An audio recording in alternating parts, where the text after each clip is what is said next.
Mga nasa online, please give your attention no sa gawain ng Panginoon. Total nasa bahay naman kayo. So huwag kayo papadistract. Okay. So ang pinag-uusapan po natin ngayong buwan ay January and February is about encountering the Holy Spirit. So matatapos na ngayong buwan ang pag-uusap natin patungkol sa banal na Espiritu at very timely din na sa Sampaloc, this month naman ay pag-uusapan din ang patungkol sa banal na Espiritu. Familiar naman tayong lahat kasi kaya nga itong gawain na ito ay tinawag na equipping service. Ang gawain na ito ay purposely, we are serving mainly, syempre, sa Panginoon at sa mga matatagal ng mananampalataya. Kaya nga meron tayo isang gawain sa gabi, tinawag natin evangelism. So, I assume, at may bisita pala tayo, no? Palakpakan natin ang Diyos sa ating mga kapatid. Actually, di naman talaga sila bisita dahil mga anak sila ng Diyos, bahay din nila ito. Amen? So, welcome back uli sa bahay ninyo. Sabi ko nga sa kanila, nako, miss na miss nyo na si Lord, no? So, nakita ko sa ngiti nilang dalawa, ay, opo, miss na miss namin si Lord. Sila ay taga Bulacan. Bulacan. Ganun po ba yan? So, sila yung mga taga Bulacan. So, mga kapatid, ituloy-tuloy natin ang ating pag-aaral, pero dahil communion ngayon, ito ay related pa rin naman sa banal na Espiritu, pero sa atonement o sa pagtutubos ng ating Panginoon sa ating mga sala, dahil magko-communion din naman tayo mamaya. Pero bago yan, daming side ni Pastor, no? Balikan muna natin yung topic natin last Sunday. Sino nakakaalala ng title last Sunday? Okay, yung word lang. Yun, para kleto. So, kailangan ko uli ng isang volunteer. Mabilis lang para sino gusto mag-volunteer? Yun yung mag-volunteer. Si na lang. Ayaw tumingin ni Christine eh. Dahil di ka tumingin, ikaw, Christine, di ka dito. Hindi, lang to, wala kang gagawing mahiwaga. Come on, tayo ka dito, Christine. Kamaya, tayo lang eh. Sayang naman yung rebonded hair mo. Come on na, okay. Itulak nyo, atakin mo. Hindi ka sasayaw, huwag ka mag-alala. A-acting ka lang. Da-acting eh. Mas kakaya. Sige na, tayo ka lang dito. Huwag ka mahiya. Okay, palakpakan natin si Christine, no? Ikaw kasi, pag tumitingin ako, wag hindi ka titingin. Lalo kitang papansinin. So, Christine, ang ating topic last Sunday patungkol sa Parakletos. At gusto kong umakting ka bilang Parakletos. Okay? Ako yung Christian, tas ikaw, halimbawa, yung si Holy Spirit. So, si Parakletos, may tatlo tayong pinag-usapan na pag-aaral tungkol kay hindi man tatlo, apat yun eh.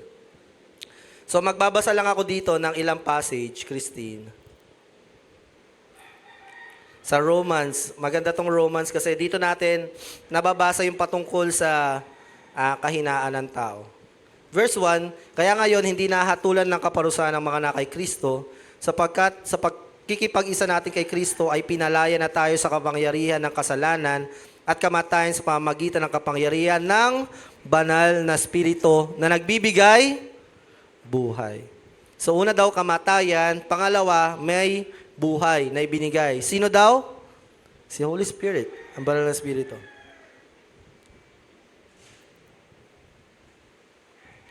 At talon tayo sa verse 4. Ginawa ito ng Diyos para ang ipinatupad ng kautusan ay matupad nating mga namumuhay sa patnubay ng banal na Espiritu at hindi ayon sa makasalanang pagkatao. So, meron pa rin tayong makasalanang pagkatao. Meron tayong tinatawag na imperfection. Pero ang sinasabi dito sa Romans 8 ay meron na tayong bagong pagkatao sa kapangyarihan ng banal na Espiritu. Sapagkat ang taong namumuhay ayon sa kanilang makasalanang pagkatao ay walang ibang iniisip kundi ang nais ng kanilang pagkatao. Pero ang tao namang namumuhay ayon sa banal na Espiritu ay walang ibang iniisip kundi ang nais ng banal na Espiritu. Ang ang kahihinatnan ng pagsunod sa nais ng makasalanang pagkatao ay kamatayan. So habang binabasa natin ito, mga kapatid, no? Sabi, wala daw ibang iniisip ang mga anak ng Diyos kundi yung gusto ng Espiritu. Nung binasa ko ito, ano yung naramdaman ninyo? Na parang minsan, naku Lord, parang meron akong imperfection, meron akong mga pagkakasala. So anong gagawin ko dito? So Christine, bilang aking parakletos, tayo ka dito. Lapit ka. So ngayon ako, Christine, binasa ko to, nalulungkot ako. Ano ba yan? Hindi yata ako Kristiyano. Kanina lang, anong oras na akong gumising. Tapos ang dumi ng inisip ko. Parang di ako anak ng Diyos So ano kayang gagawin ni Parakletos bilang isang comforter sa akin? Ano yung, yan yung sasabihin mo sa akin? Ay, wag na wag. Ha? O, wag na, wag. O, sige.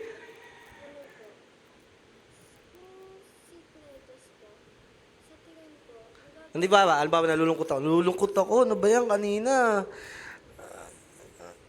Inaway ko yung asawa ko. Anong gagawin mo ngayon bilang Parakletos? ano po, i-comfort ko po by the word of God. Ano sabihin mo sa akin? Halimbawa? Na ano, na, wait lang, na lahat naman po tayo ay may pagkakamali na we all make sins, pero kung na-realize mo naman yung mistakes mo, kaya inamin mo naman kay Lord, there are ways to change and para mapagputihan mo pa po sa susunod na Wow. gawin uli. Hindi ko na gagawin. Wow. Tama ba? Tama yung ginagawa niya bilang Parakletos, no? Ine-encourage niya ako na parang, nalulungkot ako kasi nag-away kami mag-asawa kaninang umaga. Di naman kami nag-away, no? Meron pa, di pa tapos yung role mo. Di ka dito. Maraming role yun, eh. So sabi niya sa akin, wag ka mag-alala kasi may mga pagkakataon naman para ayusin yung buhay mo. So si Parakletos, si Holy Spirit, pinapaalala niya sa atin na anak kita. So, huwag ka mag-alala, may mga paraan para mababago mo yung buhay mo. So in that way, nako-comfort ako ni Holy Spirit, pinapaalala sa akin na para siyang abogado kanina at the same time comforter. No? Kino-comfort niya ako at pinagtatanggol niya ako sa maling pag-iisip ko sa aking sarili. Na sinasabi ko na ako ay parang hindi ako anak ng Diyos kasi kanina lang inaway ko yung asawa ko. Pastor pa naman ako, hindi ako magandang modelo. So dumating agad si Parakletos, una para ibigay yung word of God at ipaunawa sa akin yung katotohanan ng salita ng Diyos. So ganun po ang ating Parakletos. Na nandyan siya kapag na bumabagsak ang ating moral, nakikita natin yung ating karumihan, nandyan siya para i-comfort ka, ipaalala sa iyo na mahal ka ng Diyos. At the same time, maging abogado na huwag kang malungkot. Tumayo ka. May paraan si Lord. Di ba sabi niya? May magagawa para maitama at hindi mo na maulit yan. So, ganun po ang Parakletos. Isa pang role, Ate Christine. So, Christine.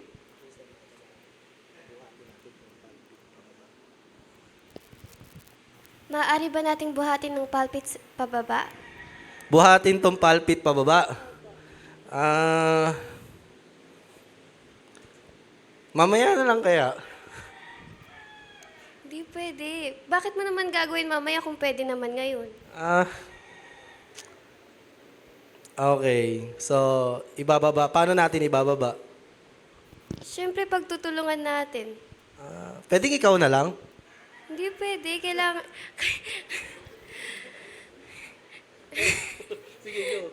Teamwork. Okay. Hindi pwedeng ikaw na lang, tapos bibigay ko sa iyo yung glory. Hindi. Kasi... hindi ko pwede angkinin ang Tama, yung ginagawa, yung inutos mo sa akin. we need to carry this together in order Sige. to Para madala natin doon. Ako na lang kaya mag-isa. Kaya ko naman eh. Pero parang hindi eh. may mga times talaga na iniisip mo na hindi mo kaya, pero may mga, pero, Sige, okay lang. Huwag ka Love lang. Okay, tama yun. Uh, sometimes you just need a person na tutulong sa'yo para mabuhat yung mga bagay na mabibigat. Okay. So, pinapagawa mo ito, hindi para ako lang gagawa, kundi tutulungan mo ako. Sige, baba na natin.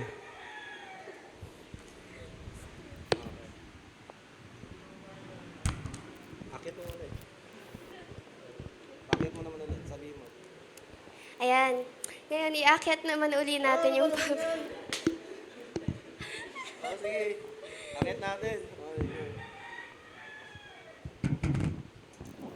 Okay. So, nga no. Thank you, Holy Spirit. Palakpakan natin ang Diyos sa buhay ni Christine. Thank you, Christine.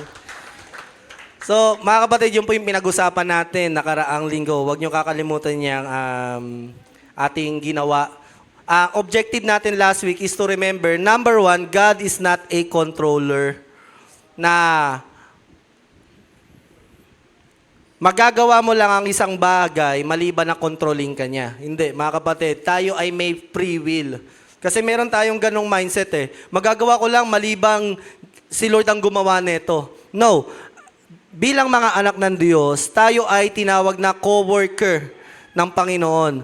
May mga plano siya sa atin na mangyayari lang kapag umayon tayo sa kagustuhan niya. Kaya nga, ang Panginoon ay may gagawin siya. Kapag ayaw natin, i-encourage siya tayo, may gagawin siyang bahagi na sa kanya lang. Pero hindi siya lalagpas doon sa boundary na yung pinapagawa niya sa atin, siya lang yung gagawa. May gagawin siya na hindi natin parte. Halimbawa kanina, ine-encourage niya ako, pinapaliwanag niya, hindi pwede. Teamwork tayo, dalawa tayo, kailangan magkasama tayo. Siya nga nag-utos eh. So, i-encourage niya ako, ipagpapatuloy niya yun hanggang sa gawin ko. Hindi siya titigil doon. Pero, kahit pa anong pamimilit sa atin, sa atin ni Holy Spirit, if we will not submit to Him, hindi mapupunta tong pulpit doon sa baba. So doon, matututunan natin na si Holy Spirit ay nagbibigay ng instructions. Siya yung ating teacher. Siya yung nagpapaalala ng ating mga tamang gawi. So siya din ang ating helper. No? Isipin ninyo, ipapagawa siya sa atin na hindi tayo yung gagawa, kundi kasama natin siyang gagawa. Kaya ano man yung ating mga ginagawa, to God all the glory pa rin. Kahit na tayo yung sumunod, kahit na masunurin, mabait tayong Kristiyano, wala pa rin tayo may pagmamalaki dahil una, ang number one, ang instruction ay galing sa Kanya. Number two, galing din sa Kanya yung lakas at kagustuhan na sumunod sa kalooban niya. So, ganyan po kumikilos ang ating Diyos sa buhay ng Kanyang mga anak. Kaya dapat po nating tandaan na talaga pong parte ng katotohanan ng buhay natin yung ating kalayaan sa pagpili at pagsunod sa ating Diyos. Pero anumang sitwasyon o season ng ating buhay, ang mahalaga, hindi tayo iniwan ng banal na Espiritu. Nandito pa rin siya. Kasama natin siya at hindi siya nagsasawa na i-encourage tayo, i-motivate tayo, maging attorney natin, di ba? Darating si Satanas, sasabihin sa'yo, makasalanan ka kasi, kaya ganyan, mahina ka, hindi ka na makakalaya dyan. Darating si Holy Spirit para ipaalala, namatay na si Kristo para sa Kanya. Siya'y malinis na, siya'y anak ng Diyos. Pagkatapos niya i-declare yung, kakausapin niya ako, ikaw naman, tandaan mo, malaya ka na. Hindi ka na alipin ng kahit anong kasalanan. So, ganyan po gumikilos ang ating banal na spirito. Ayun po yung last week. So, ang pag-uusapan naman natin ngayon ay Godhead Atonement. So, medyo malalim yung word na ginamit natin, pero yun yung pinaka-shortest na pwede natin gamitin. So, ang title, o bakit natin itong pag-uusapan ay, tinanong ako ni Chin, tama po ba yung word, pagsusugan? Tama po yan. Mamaya maunawaan natin ano yung ibig sabihin ng pagsusugan. Ang pagsusugan ng Diyos para sa mga tao. Pag sinabing Godhead, ito yung essence o yung attributes o yung kabuuan ng ating Diyos. At alam natin na ang isa sa mga kabuuan ng ating Diyos ay ang Ama, Anak at ang Banal na Espiritu. Ang kanilang pagiging isa. Ang kanilang pagka-Diyos ay iisa. ang kanilang kalooban, ang plano, ang prinsipyo o ang kaisipan, ang damdamin ay iisa. So, doon muna tayo sa word na atonement or atone. These words are used to express the act of atoning or making amends. For example, exaginosomai can be translated as to burn up and to consume, to atone, to atone for oneself. So, ang word daw na atone ay, pag sinabi mo yon, kalapit ito ng kahulugan ng sunugin, tupukin. At hindi lang tupukin, tupukin para sa isang tao o para sa isang nilalang. Ayun yung tinatawag na atone. Mamaya mas maunawaan pa natin yan. In the context of Greek, the concept of atonement is often translated using Greek words such as, hindi ko na babanggitin, which means to make propitious, and which means to render other, or to restore to another condition of harmony. Ang sabi naman dito, pag sinabi ng atonement ay to render, gawin, or to restore, ibalik. At hindi lang ibalik, kumbaga ibalik yung kondisyon ng maayos na harmony. Mamaya, tutuloy-tuloy pa natin yan. Ano pa ibig sabihin yan ng atone?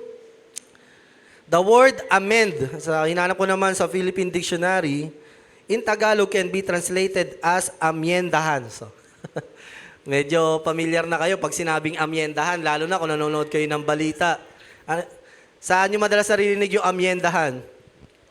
Sa batas, sa kongreso, madalas yan.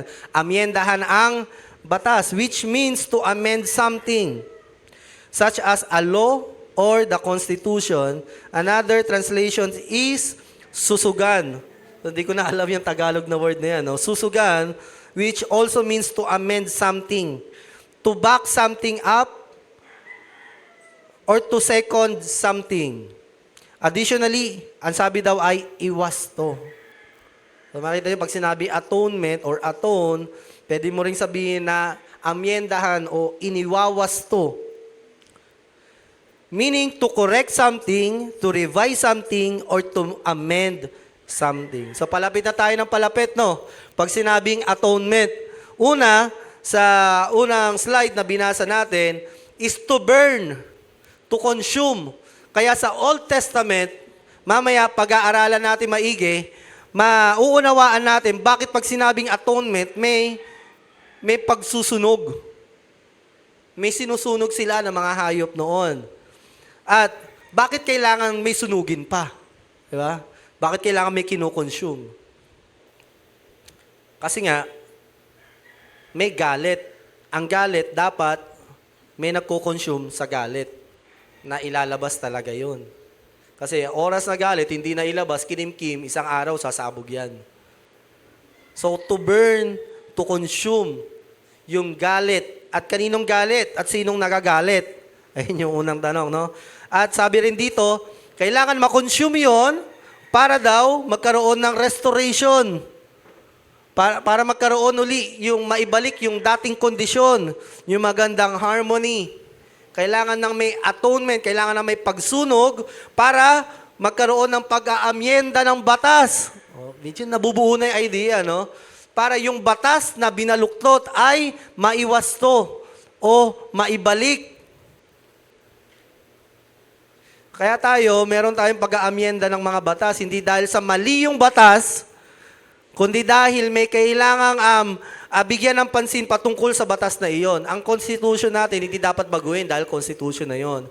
Ang pwede lang baguhin yung mga batas sa ilalim ng ating Constitution. Yung mga Republic Act, ganon. So meron siyang, bakit inaamyendahan? Halimbawa na lang, sa pagkakasal, nagkakaroon daw ng pag-aamyenda ng kasal. So ano yung amyenda na ginawa para yung sa Pilipinas, para sa mga mag-asawang naghiwalay, ano yung ginawang amyenda ng Pinas? Walang divorce, pero merong amyendang ginawa dahil nga meron na naghiwalay na mag-asawa. Anong tawag doon? Annulment. Pero hindi pa rin natin tinanggap yung divorce kasi nasa constitution natin hindi tinatanggap ang divorce. Kaya ang ginawang remedyo o amyenda o pagtutuwid ng pagkakamali ng iba hindi dahil mali ang batas, kundi dahil kailangan ng mga tao sa ilalim ng batas ay itinuwid sa pamamagitan ng annulment.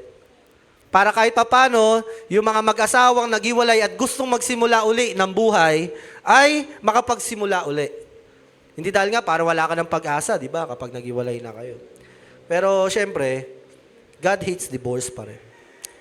So bakit daw inaamyendahan? To render, to revise, to restore, to harmonize, para maibalik yung magandang relasyon, maibalik yung kaayusan, yung kagandahan, kailangan magkaroon ng atonement.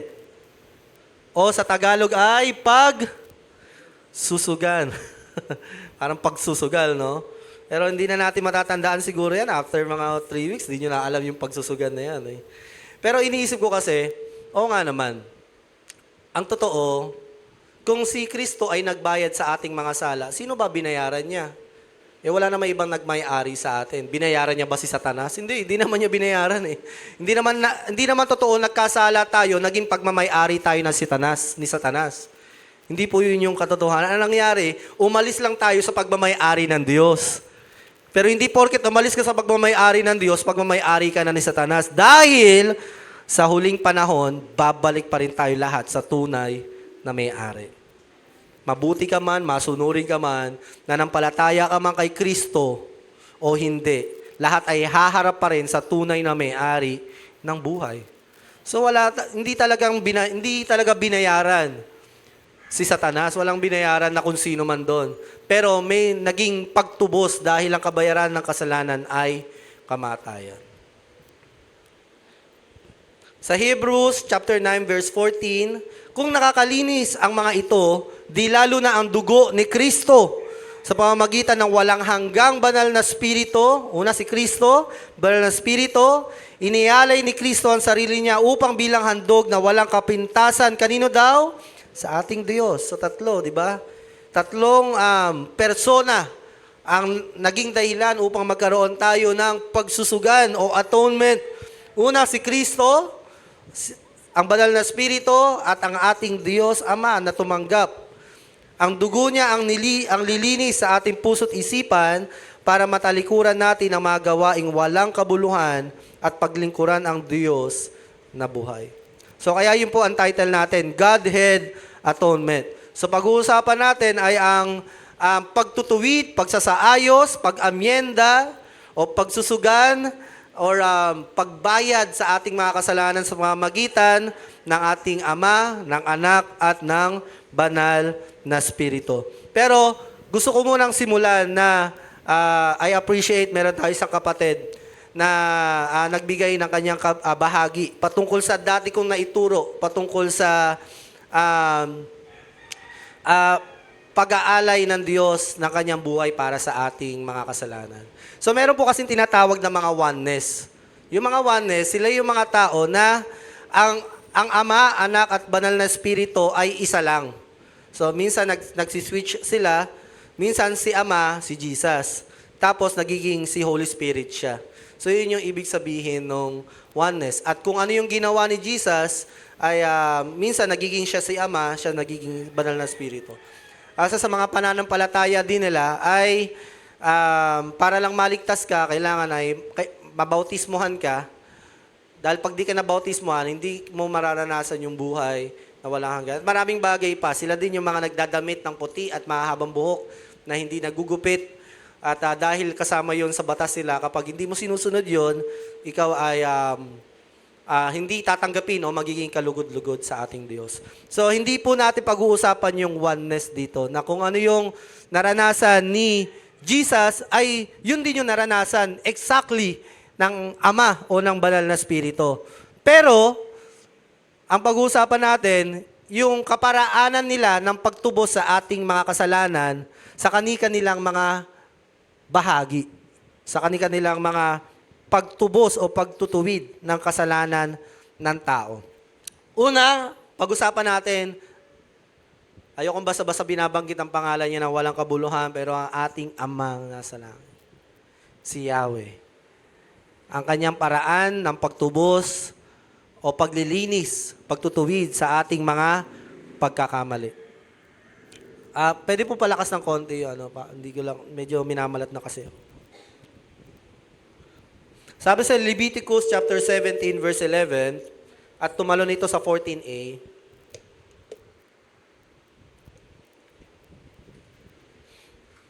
sapagkat ang buhay ng bawat nilalang ay nasa kanyang dugo, at inuutos sa inyo ng Panginoon na ang dugo ay gamitin ninyo bilang pantubos sa inyong mga kasalanan. Dahil ang dugo ang nagbibigay ng buhay, ang siyang pantubos ng tao sa kanyang mga kasalanan. Dahil ang buhay ng bawat nilalang ay nasa kanyang dugo.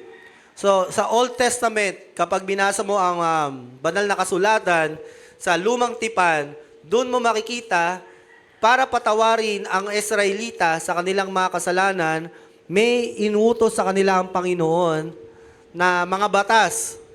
At ang batas na iyon ay ang atonement, the law of atonement, dahilan para mapatawad sa kasalanan ang mga tao. Basahin natin sa Exodus chapter 30 verse 10, Aaron shall make atonement on its horns once a year. Bawat taon daw. You shall make atonement on it with the blood of the sin offering of atonement once a year throughout your generation. At ang sabi, mahalagang parte, it is most holy to Yahweh. Hanggang ngayon, ginagawa pa rin ito ng mga Hudyo. Kung di ako nagkakamali, ang tawag dito, Yom Kippur. Bawat taon, ito yung pinakamahalagang piyesta nila dahil kapag hindi nila ginawa to, hindi mapapatawad lahat ng kasalanan nila sa isang buong taon. At ang mga Katoliko, actually, party rin tayo ng Katoliko, Roman Catholic, hindi man ito yung tinuturo nila, pero ito yung madalas na ginagawa ng mga deboto. Ang ginagawa nila ay, sa mindset nila, bawat, translasyon. Sasama sila sa translasyon, magsasakripisyo doon, dahil pag sumama sila doon, malilinis yung mga pagkakasala nila.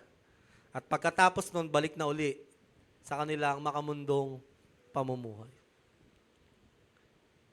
So sa Old Testament, ang ating Diyos, sa gantong paraan niya, gustong ituro o ipakita sa mga tao kung gaano kaseryoso ang kasalanan. Ang kasalanan ay may kapalit na kamatayan. Gustong ituro ng Panginoon, ng ating Diyos Ama, bawat kasalanan ay hindi pwedeng palalampasin ng Panginoon. Kailangan ang galit ng Diyos ay may isang hayop na tutupukin para doon sunugin ang kanyang galit, ang kanyang pagkapuot sa kasalanan. Dahil,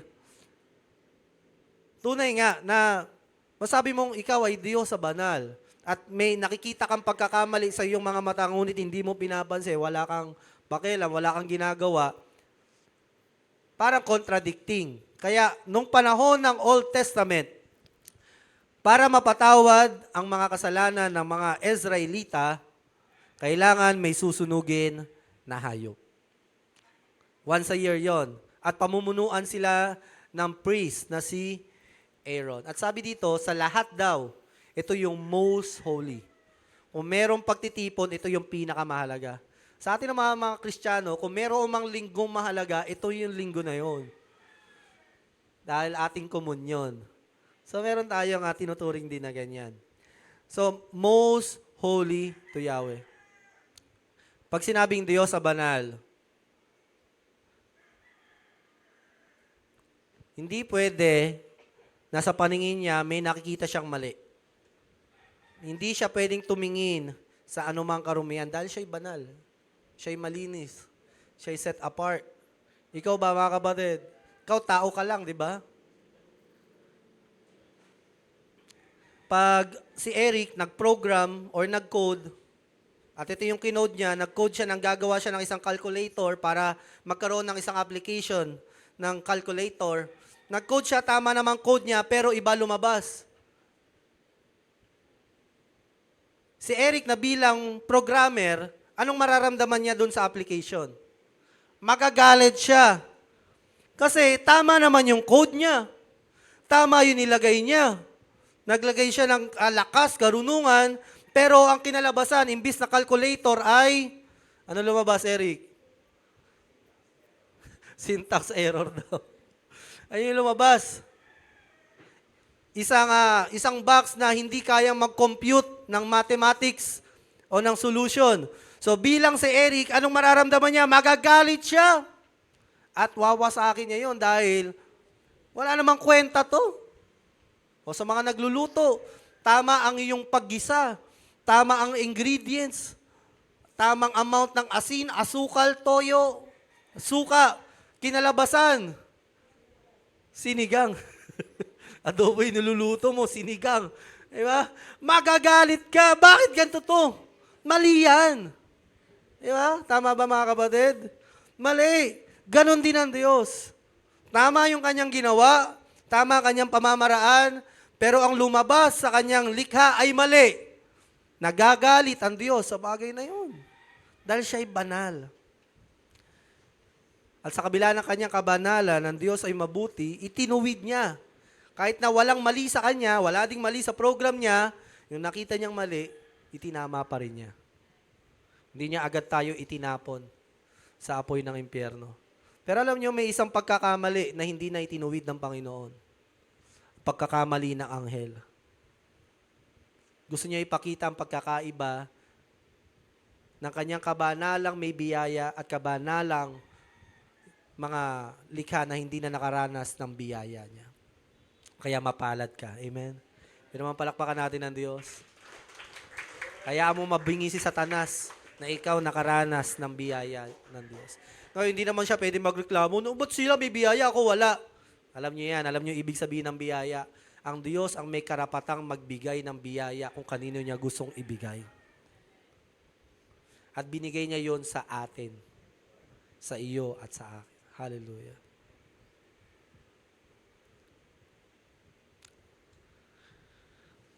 Kahit na hindi niya ibigay yung biyaya, matuwid pa rin yun. Kaya ang nararanasan natin, hindi na lang kabutihan ng Panginoon.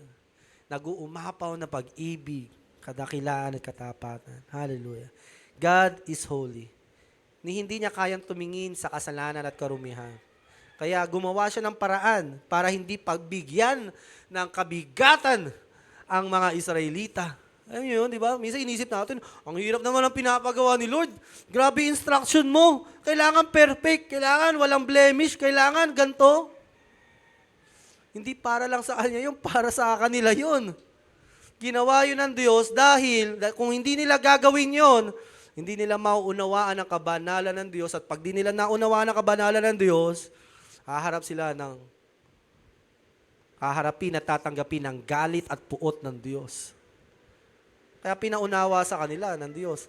So yung ginagawa nila noon, huwag niyong isipin na parang sumpa yun sa kanila. Biyaya yun.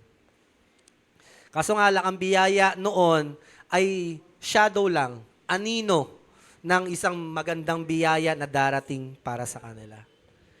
Basahin natin sa Hebrews chapter 11, verse 39 and 40. Kinalugdan silang lahat ng Diyos, yung mga Old Testament heroes natin, Abraham, Noah, Moses, lahat sila Joshua, Rahab, lahat ng mga remnants. Ang tawag sa mga Old Testament people na sumusunod sa Diyos ay remnants, faithful remnants.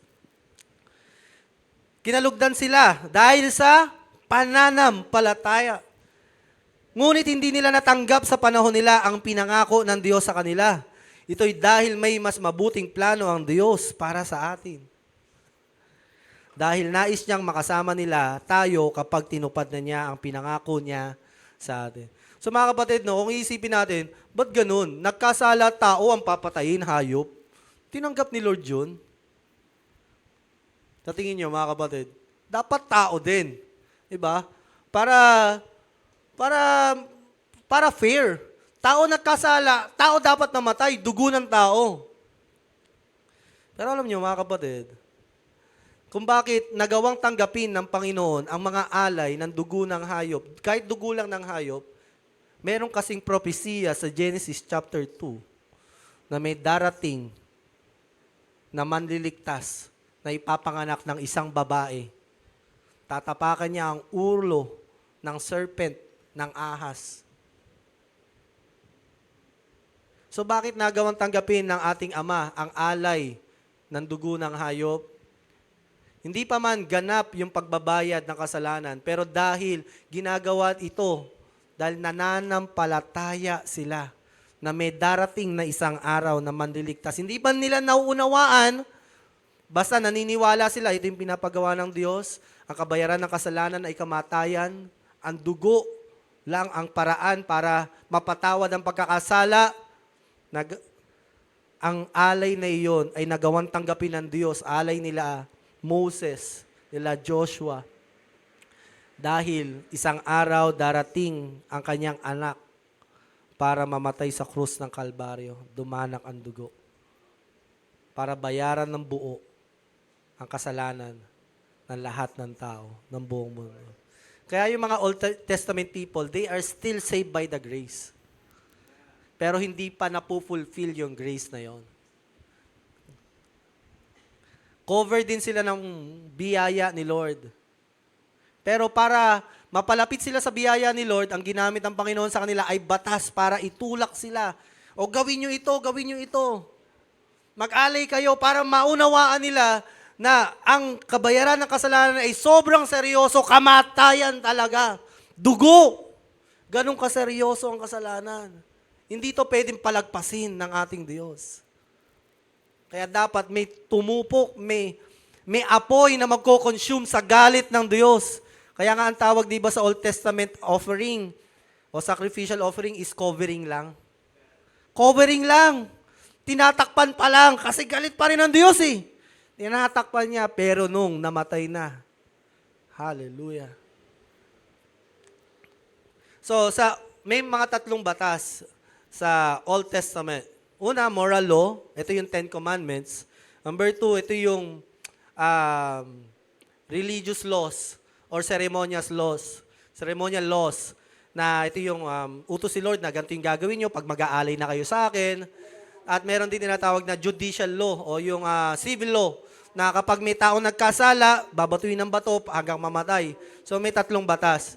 Pero sa ngayon, mga kapatid, ang hindi na pinapagawa sa atin ng Diyos yung ceremonial law at ang judicial law. Kasi pinulfill na yon ni Jesus Christ. Amen. Hallelujah. Salamat na lang, no? Hindi na tayo magdadala ng baka. Pero alam nyo, iba yung paraan, parehong prinsipyo. Ang gusto ng Panginoon, paglalapit tayo sa Kanya, dala-dala natin, offering pa rin. Yung ginawa ni Kristo at yung ating buhay na naniniwala tayo sa ginawa ni Kristo. Naniniwala tayo sa paglilinis niya, sa paglalaya niya, na tayo yung mga bayan, tayo yung mga anak ng Diyos. Naniniwala tayo doon. Same offering, pero different way of offering. Pero yung moral law, mga kapatid, actually, hindi na siya, batas pa rin siya, pero isa na lang siyang ethic or pamumuhay ng Kristiyano para mapalapit sa Diyos. So, hindi na to yung paraan din para maligtas tayo, yung moral law, yung 10 Commandments. Makita nyo, di ba? Sila Paul, tinuturo nila, huwag kayong papatay, huwag kayong magdanakaw. So, yun pa rin, nandun pa rin yung summary ng 10 Commandments or yung Decalogue. Yung summarize nga nun, love the Lord your God and love your neighbor as you love yourself. Ayun naman talaga yung summary ng 10 Commandments. First 4 is the love of God. Last 6 is the love for your neighbor. So, same pa rin. Nandun pa rin yung batas. Pero ito na yung maganda sa atin. Tingin kayo. Yung batas na sinusunod natin ay hindi na siya yung dahilan upang magdidikta kung tayo ba'y matuwid o hindi sa Panginoon. Nagagawa na nating sundin ang batas ng Diyos dahil Ito'y sinulat niya na sa ating mga puso. Nakatatak na yan. Kaya ang batas sa'yo, hindi ka na pinipilit para gawin yan, kaligayahan mo nang gawin yan. It's your joy to obey the Lord. Kaya nga sabi, mga anak ng Diyos, mga nagmamahal sa Kanya lang, ang may buhay na walang hanggan. At kayo, alam ko, mahal niyo ang Panginoon, kaya kayo nandito ngayon. Iba-iba man ang inyong takalan, ang ating sukatan, pero ang Diyos, batid niya ang mga taong nagmamahal sa Kanya. At yun yung mga taong nakakaunawa ng pagmamahal ng Diyos. So, we love because He first loved us. So, nagmamahal tayo dahil minahal tayo ng Panginoon. So, doon nagsisimula yun. Kaya kung alam mo, nararamdaman mo yung pagmamahal ni Lord, sigurado ako, merong parte sa buhay mo na mahal mo ang Diyos. So, yun po, mga kapatid. Kinalugdan sila, yung ginagawa nila noon, dahil itong mga tao na ito nananampalataya sa biyaya ng Diyos. Like Abraham, no? Makita natin doon, si Abraham ay handang ialay ang kanyang anak para sa Diyos. Kung sa totoo, iisipin lang naman natin, bakit kailangan pahingi ng Diyos si Isaac? Bakit hindi? Bakit naman hindi? Diyos siya. Pwede niya hingin lahat ng bagay. At kung may hihingin man siya at ibibigay tayo sa Kanya, anong dapat natin ibigay sa Kanya? Bilang isang Diyos sa banal. Ang pinaka-mainam. Yung pinaka-kaligayahan natin. Yung lahat-lahat sa atin, ibibigay natin sa Diyos dahil siya ang Diyos. Tama lang yun. Pero alam mo kapatid, hindi niya na pinahintulutan yun. Kundi siya mismo ang gumawa ng paraan upang yung pag-aalay, pagsusunog, pagtutupok, pag-amyenda, ang Diyos na ang gumawa para sa atin.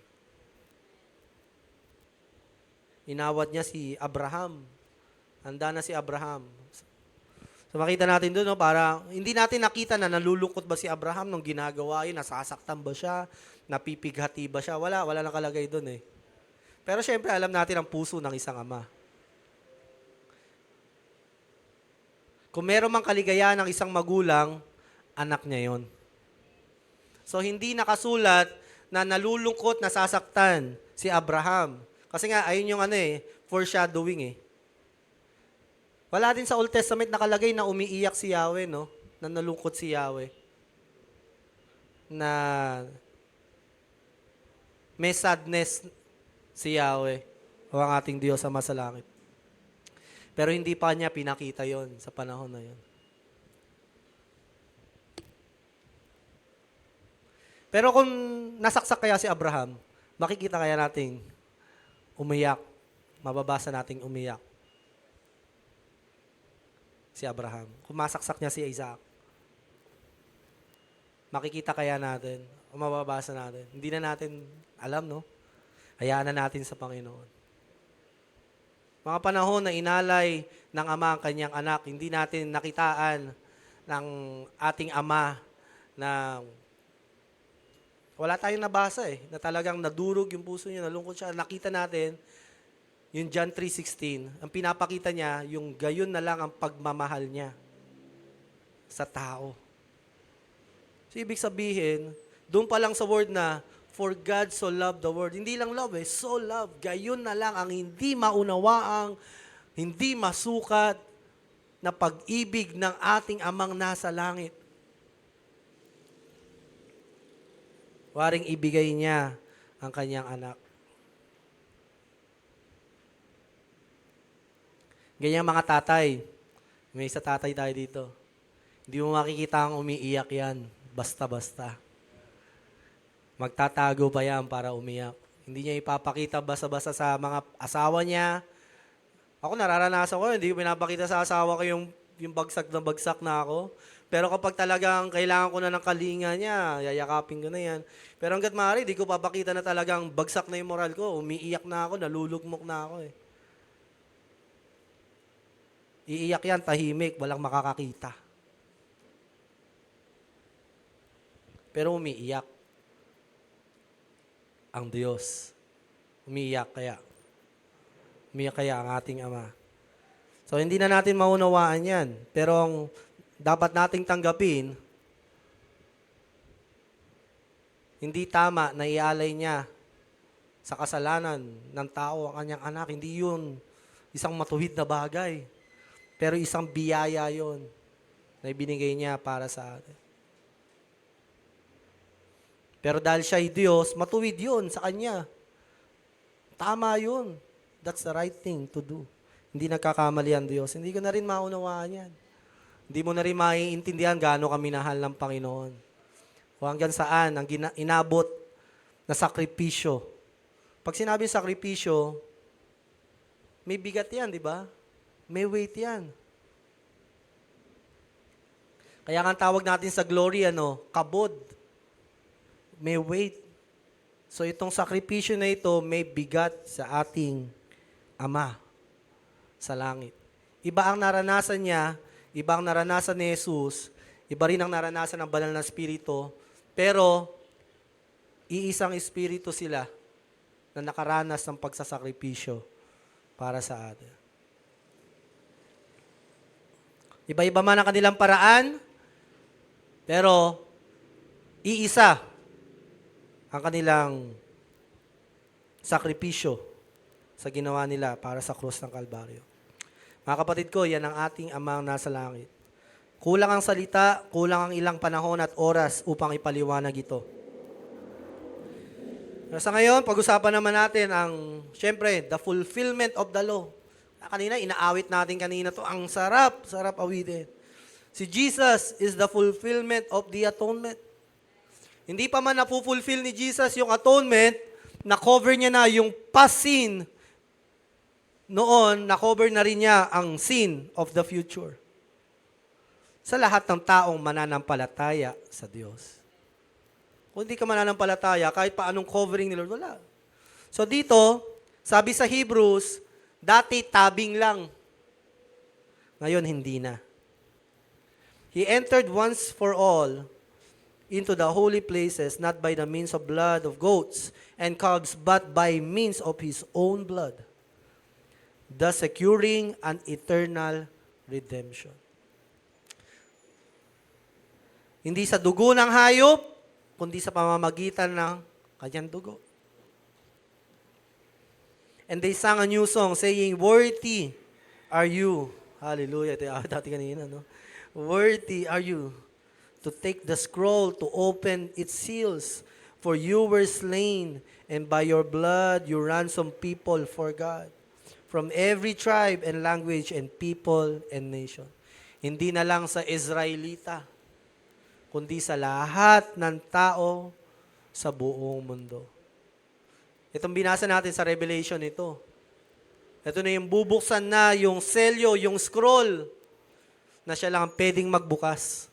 Dahil siya lang ang namatay para sa ating mga pagkakasala. Binayaran na ng Diyos ang ating pagkakamali. Tanggapin natin yan, kapatid. Hindi na natin kailangan, actually, hindi naman ginagawa din ng mga Israelita yon dahil para maligtas sila. Ginagawa nila yon dahil ligtas na sila na bayan. Yung mga ceremonial laws na yon, actually, pagpapakita na lang yun ng pananampalataya nila sa Diyos eh. Nananampalataya sila sa Diyos, kaya ginagawa nila yon. Pero kapag natatapos na nilang katayin yung hayop, doon natatakpan yung kasalanan nila. Pero sa ngayon, kapatid, we are blessed.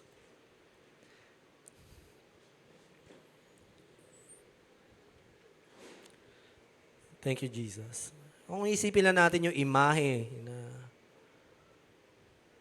si Kristo yung nabayubay, nasaktan, sinaksak, pinako, nilatigo.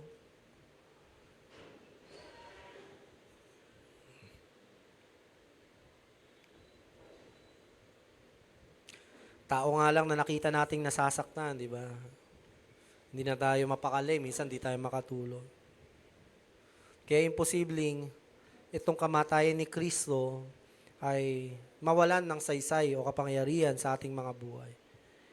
For Christ also suffered once for sins, and the righteous for the unrighteous, that he might bring us to God, being put to death in the flesh, but made alive in the Spirit.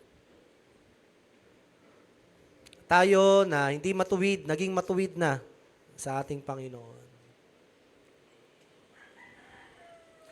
Namatay na ang ating mga kahinaan at muling nabuhay o nagkaroon ng buhay sa ating Panginoon. Indeed, under the law, almost everything is purified with blood, and without the shedding of blood, there is no forgiveness of sin.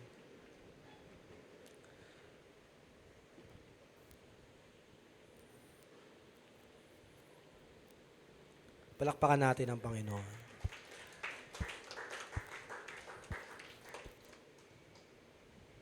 Thank you, Lord.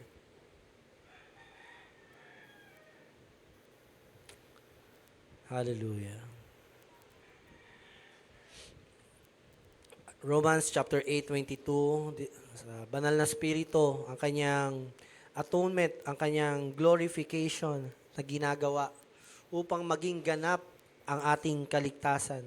Siya na nananahan sa atin upang ingatan ang ating pananampalatayang tinanggap, upang palakasin tayo sa ating kahinaan, upang bigyan tayo ng kapangyarihan sa mga imposibleng bagay na hindi natin kayang gawin, na tulad ng ginawa ni Abraham, na hindi niya kayang gawin yun ng siya lang, kundi dahil sa banal na spirito, sa spirito ng Diyos, ay nagawa niyang ialay ang lahat sa Panginoon. Dahil sa sakripisyo na ginagawa ng Diyos sa ating pagpoproseso ng ating mga buhay. Alam natin na hanggang ngayon, ang buong nilikha ay naghihirap at dumaraing tulad ng isang babaeng manganganak na. At hindi lamang ang buong nilikha, kundi pati tayong mga tumanggap ng banal na spirito na siyang unang nakaloob ng Diyos. Ano daw nararanasan niya? Ay dumaraing din habang naghihintay na tayo ay naghihintay tayo na matubos. Natubos na tayo, mga kapatid. Totoo yun. Pero nag-aantay tayo ng ganap na pagkatubos natin. It is already paid completely. Pero may mga Kristiyanong tumatalikod sa pananampalataya. At dahil doon, hindi nagiging ganap ang pagkatubos sa kanila ng Panginoon.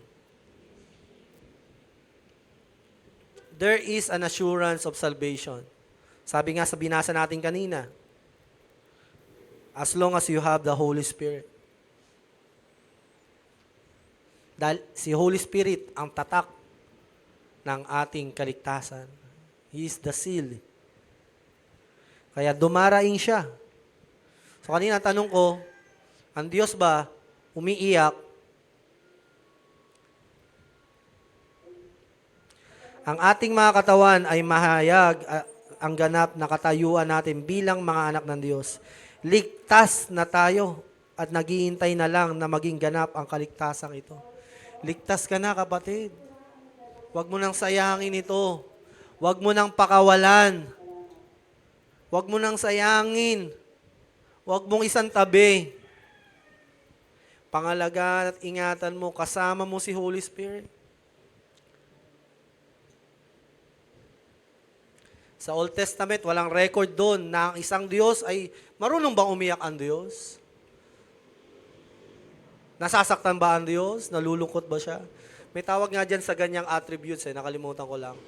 Na kumbaga meron siyang emotional na aapektuhan sa kanyang mga nilikha. So nakalimutan ko lang kung anong term yun. Pero dito, makita natin, sa panahon natin, sa church age, sa dispensation of grace, sa panahon na nananahan ng banal na spirito sa tao,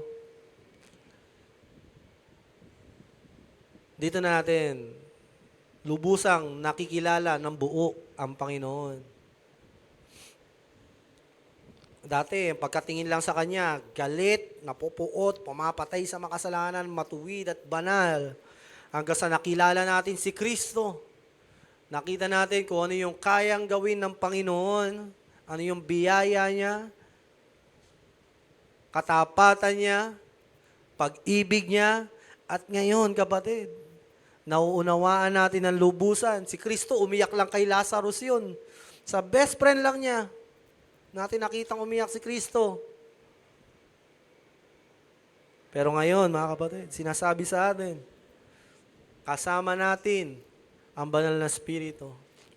Actually, iba yung iyak lang eh.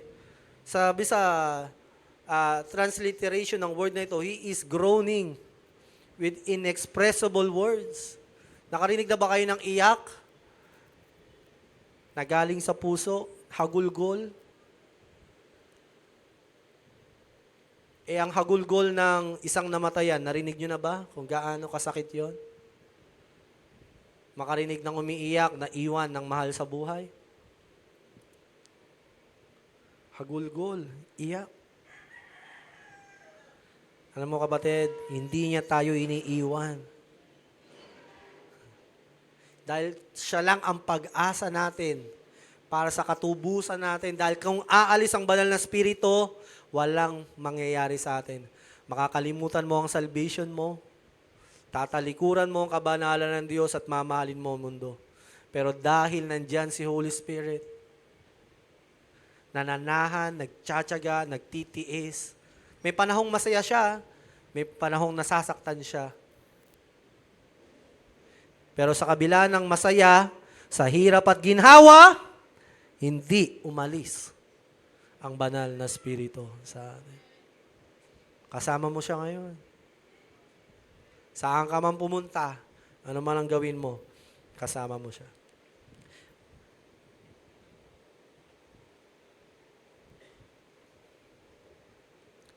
Now the Lord is Spirit, and where the Spirit of the Lord is, there is freedom.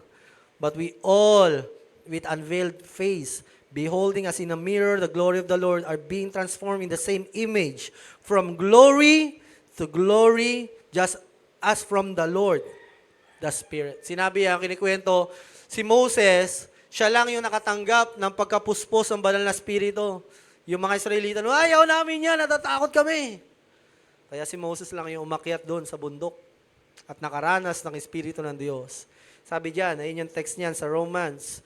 Pero sa panahon natin ngayon, tayo mismo, naranasan na natin kung ano yung nararanasan ni Moses.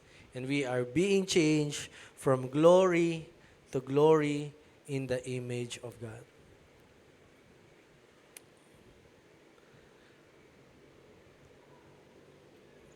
Mahal ko kayong lahat, no? Mahal natin ang isa't isa. Pero may isa akong mahal dito na siya lang mahal ko talaga. Si Bana, asawa ko yan eh. Okay? Iisa kami. Hindi ko kayo pwedeng mahalin kung paano ko kamahal si Bana.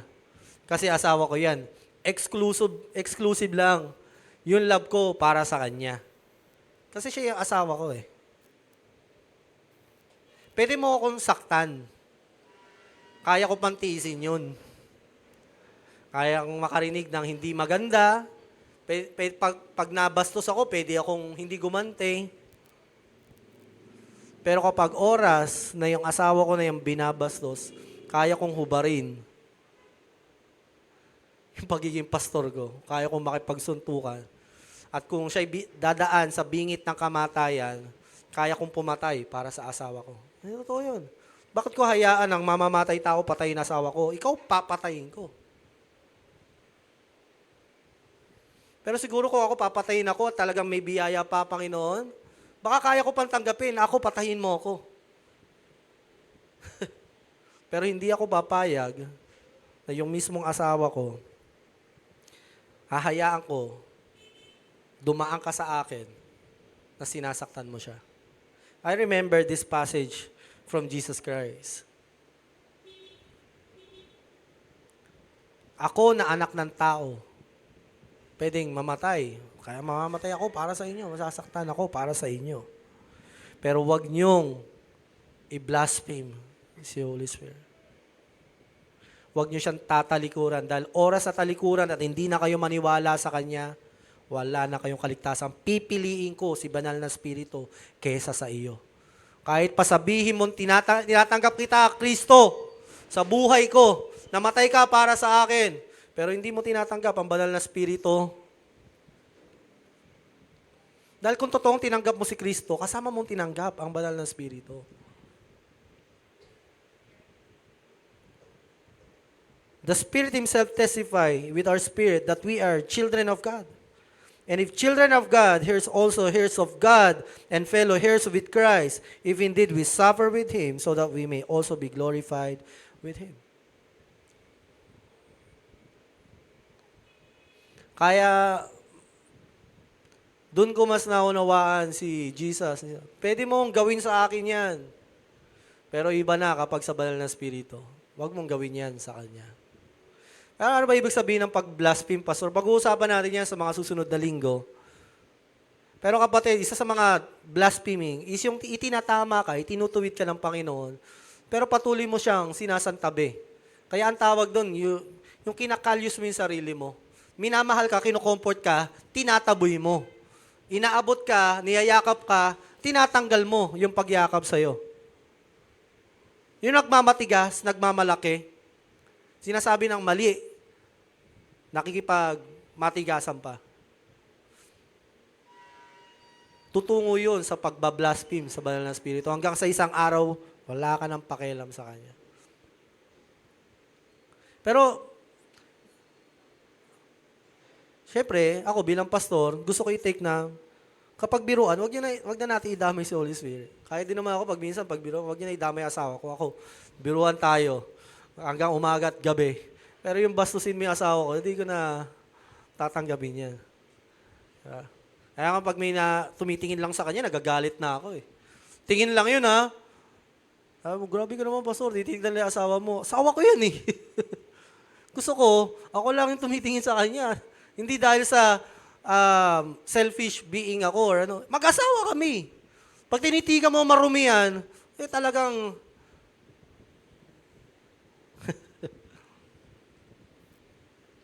Kaya pag may mga lalaki ako nakikita, parang titignan asawa ko, gusto kong lapitan na, huwag mo ako inaan, porket pastor ako, gusto kong kwelyohan na ganun eh. Siyempre, hindi ba, mamaya sabihin, hindi, baka may dumilang po sa paa, magkamali ako eh, di ba? Pero alam mo yun eh. Pero, si Holy Spirit ang kanyang tatak sa atin. Ngayon, kung tinutuwid tayo ng Panginoon, edi tanggapin natin, di ba? Kaganda ka ng prayer ni Chin kanina, dami-daming babanggitin. Sabihin, disiplinahin mo kami, Panginoon. Gusto kong tumingin sa kanya ng ganun. Ang prayer na itong bata na ito. Pero hindi mo sasabihin nyo kung di mo mahal ang Diyos eh. Di ba? Parang, oo nga no, manggagaling lang yun sa mga tao nagmamahal sa Diyos. Ang gusto mo, kaligayahan ng Diyos. Di mo sasabihin niya, Lord, disiplinahin mo ako kung sarili mo lagi iniisip mo. Yung sarili mong kaligayahan. So you are free, indeed. Yung gusto natin ay, time na. Last verse.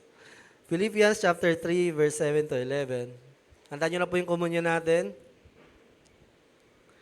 But whatever things were gained to me, sabi ni Paul, those things I have counted as loss for the sake of Christ. More than that, I count all things to be lost, because of the surpassing value of knowing Christ Jesus my Lord, for whom I have suffered the loss of all things, and count them but rubbish, so that I may gain Christ, and be found in Him, not having a righteousness of my own, hallelujah, which is from the law, but that which is through faith in Christ. The righteousness which is from God upon faith. Ito daw yung righteousness na sinasabi natin. Yung righteousness si Kristo na suot-suot natin. Hindi yung righteousness natin, kundi pag tinitignan tayo ng Ama, nakikita niya si Kristo sa atin, yung katuwiran ni Kristo. Ito daw yon, may description. Kung ang suot mo uniklo, may tatakyan na uniklo. Kung suot mo ang righteousness si Christ, ito ang description. that I may know Him and the power of His resurrection and the fellowship of His sufferings. Na makilala ko siya sa kapangyarihan ng muling pagkabuhay.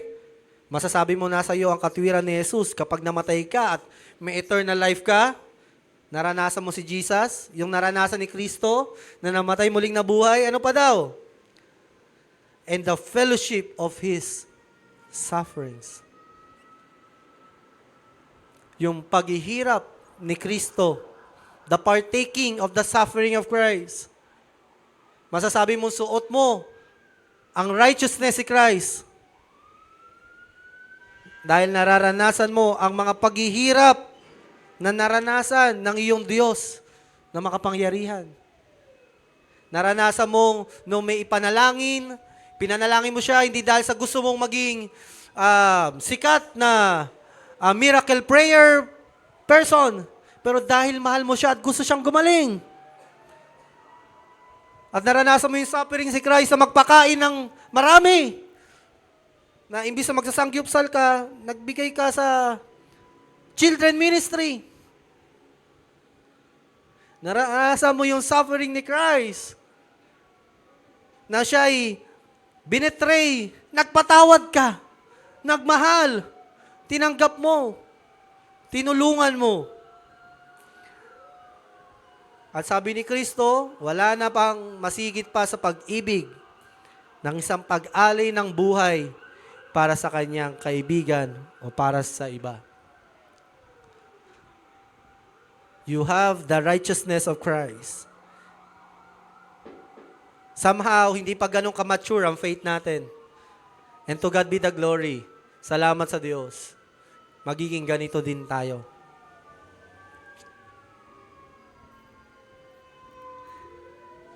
And being conformed to His death, in order that I may attain to the resurrection of the dead. Ginawa ito ng Panginoon para tayo na mga mamamatay isang araw. Sana nga bumalik na mamaya si Lord. Sana rin, pwede rin mahati tayo sa dalawa kasi yung pamilya natin, sana maligtas muna ang pamilya ko, Lord. Pero mahalaga, babalik ang ating Panginoon para sa atin. Dahil suot-suot natin ang kanyang katwiran, inamyendahan niya, inayos niya ang ating binaluktot, binayaran niya ang ating mga kasalanan, itunuwid niya tayo upang maibalik ang magandang komunyon, ang magandang relasyon, ang ating harmony of our relationship to the Holy Spirit, to our Father God in heaven, to our Lord Jesus Christ. Tayo lahat, mga kapatid. And let's remember again, you are paid in full. Bayad ka na ng buo sa Panginoon. Bago